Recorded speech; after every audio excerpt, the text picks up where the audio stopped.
Welcome back to our second recap, the second day of Holston Annual Conference 2024. Tim, how's it going, buddy? Good, man. I'm tired.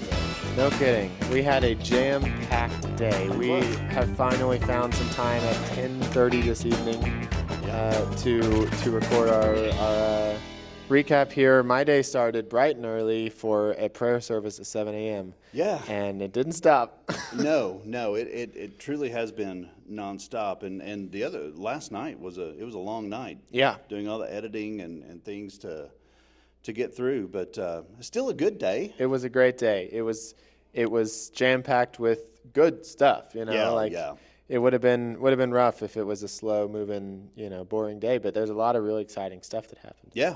I started with a dismantling racism prayer meeting in the chapel.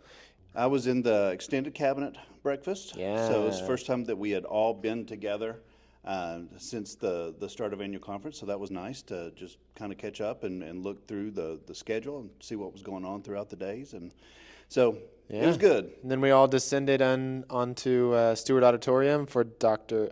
Bowie. Yes. To talk with us about what it means to serve together. Serve together and also the Dare to Shift, which is a book that he's co-written and with Stephen Handy, who is a United Methodist pastor in the Tennessee Conference in Nashville. Mm-hmm. And just talked about some great stuff. One of the things that he really focused on, which ends up being kind of the theme throughout the day, was focusing on young people, young adults, teenagers, Gen Z in particular. Yeah, I mean, I think he heard that the Rebrand podcast was doing a live panel. I think it had to. All about young people. Yeah. And he felt like he needed to jump on that bandwagon. And did a good job. He did. He was a good primer for us. He did, yeah. He piqued some interest and sent him our way. Yep. But no, it's true. He said, now is the time in the church that we need to invest in Gen Z. He was very specific. Yeah. Gave us some numbers on. He said this blew my mind. He said 25% of the U.S. population is Gen Z. That was hard for me to Holy fathom cow. as well. I did not realize that whatsoever. Dang. And I think that also goes back to kind of what we talked about in the podcast. We really have to start doing something within the church, and for us specifically, the United Methodist Church.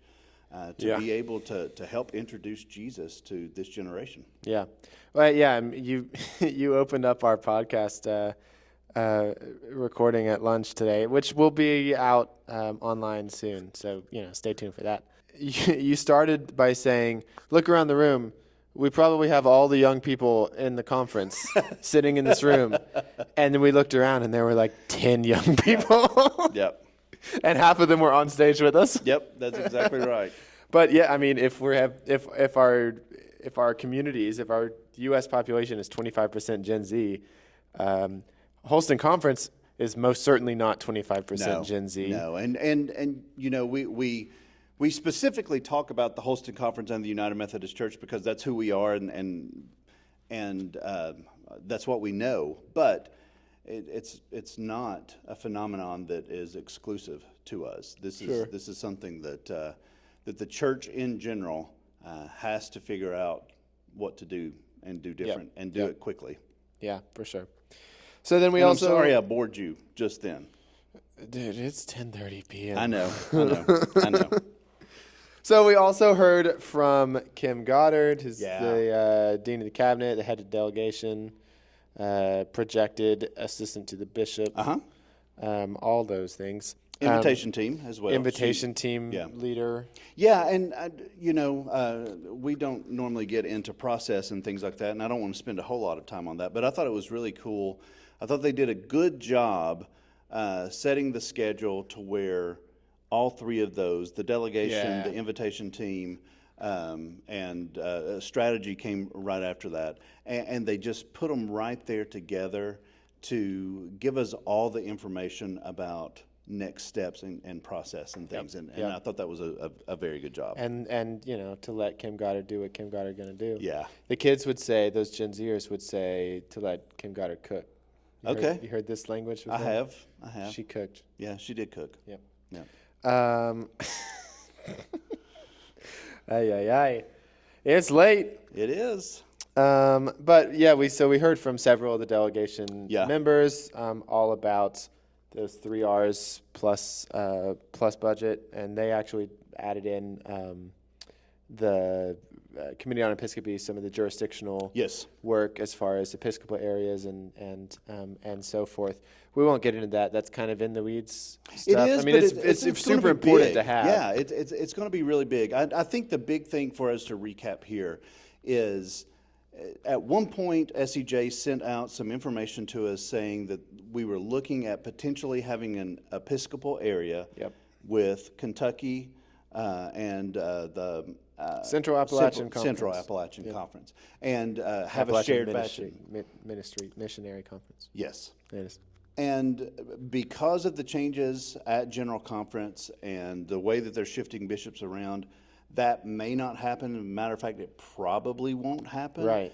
But I think the big takeaway is how our delegation is really, really pushing to make sure we get to keep Bishop Wallace Padgett. And when that statement was made, the crowd just erupted.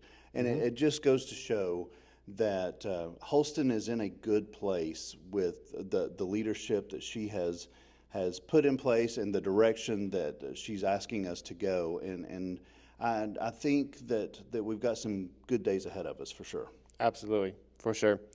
That all of that kind of dealing with Episcopal appointments, Episcopal areas will happen in a month. Yeah. When we're back here at Lake J again for our Southeastern Jurisdictional Conference. Yep. What else did we talk about today? What else happened? So there was the bishop gave her State of the Church address. Yep. And again, that was another kind of moving in the direction of discipleship. And those were the two big themes: young people and discipleship. And you know what? I'm really bought in. If that can be the two things that we grasp and the two things that we work the hardest on, I think we can only succeed. Yeah. And so I'm very, very happy about that. After her State of the Church address, Becky Hall, our conference lay leader, gave her address and included Bobby Stair, who came up and talked about lay servant ministries and asked the folks that are tied to lay servant ministries to stand up. And every time something like that is done, I am blown away at the people that have participated, that are certified.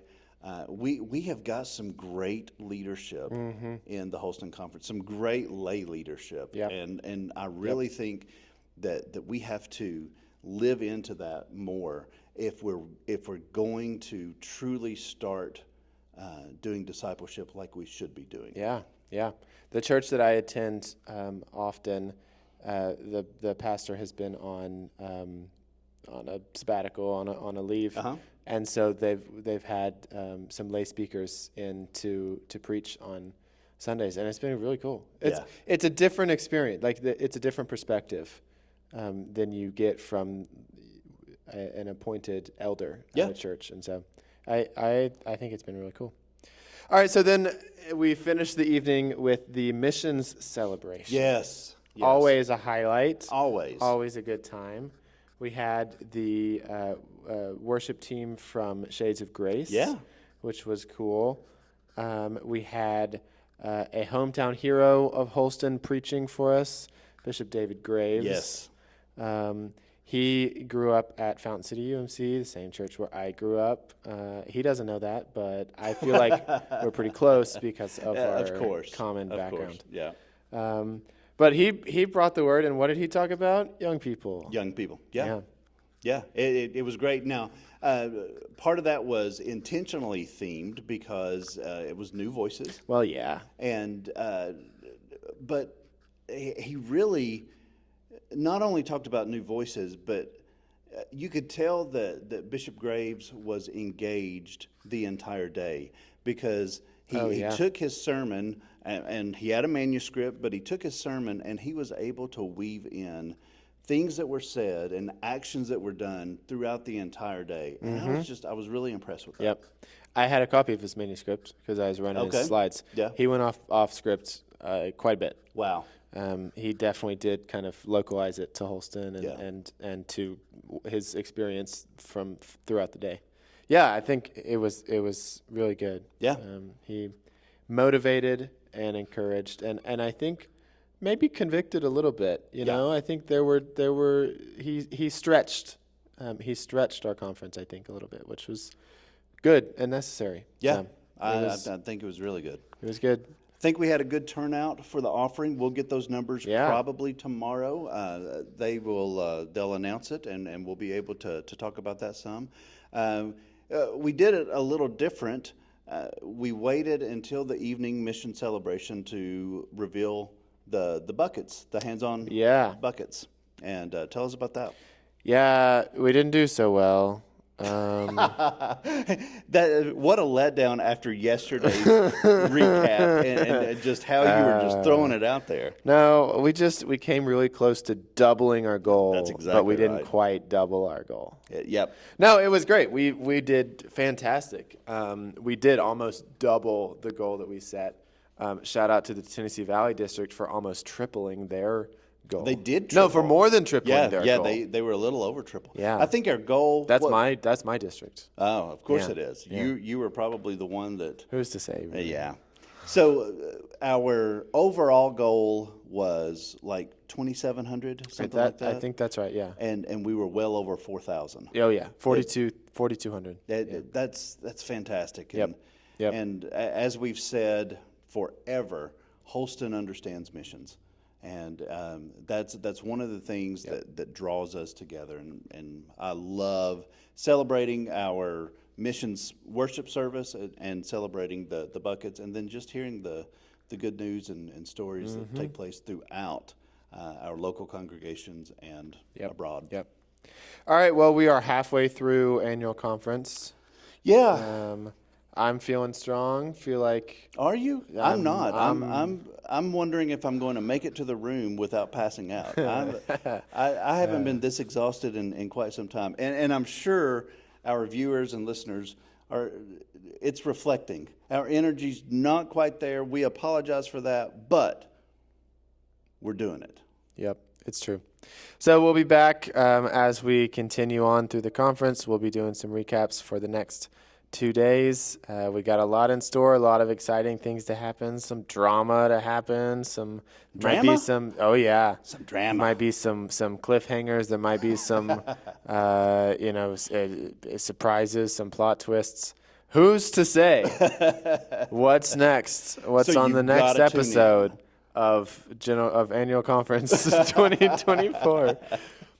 So that's what you have in store. So you got to keep listening to our recaps, otherwise you're gonna miss it. But until next time, keep watching, keep subscribing, keep checking it out. We'll bring the energy. May not be tomorrow, may not be the next day, but it will be back eventually. Bye. Bye. 3, 2, 1, let's go.